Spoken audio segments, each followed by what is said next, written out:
BL's Motovlog. Hello mga ka-ride! Welcome back sa ating horror love story series. Sa nakaraang episode, may tumawag sa akin mula sa unknown number. At ang huling sinabi ng babae ay, yung nasa likod mo. Ano nga ba ang nasa likod mo? Simulan na natin. Episode 3. Ang anino. Dahan-dahan akong lumingon. Nanginginig ang buong katawan ko. Halos hindi ako makahinga. At nang makita ko kung ano ang nasa likod ko, napaatras ako. May isang babae. Nakatayo sa ilalim ng puno. Mahaba ang buhok. Nakasuot ng puting damit. At nakayupo. Hindi ko makita ang mukha niya. Angela, mahina akong tawag. Walang sagot. Hindi siya gumagalaw. Parang estatwa. Pero maya-maya, bigla siyang tumingala. Nanlamig ang dugo ko. Dahil hindi siya si Angela. Hindi ko siya kilala. At ang mas nakakatakot, parang umiyak siya. Hindi siya lumapit. Isa, dalawa, tatlong hakbang.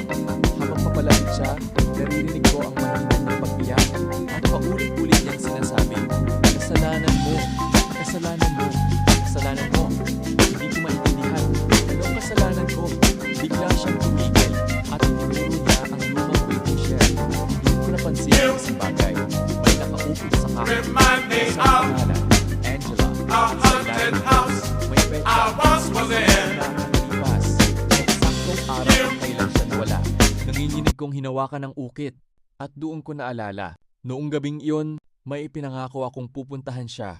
Pero hindi ako dumating. Iniwan ko siyang mag-isa sa waiting shed. At iyon ang huling gabing nakita ko siya.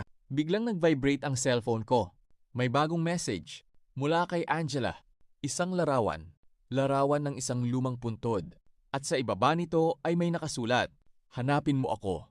Ano ang makikita niya sa puntod? At buhay pa ba talaga si Angela? Abangan sa episode 4. Mga ka-ride, kung gusto ninyo ang episode 4, comment lang ng episode 4 na. Ito ang BL's Motovlog. Maraming salamat sa suporta. Peace out. Teaser ng episode 4. Ang pangalan sa puntod at ang katotohanang ayaw niyang paniwalaan.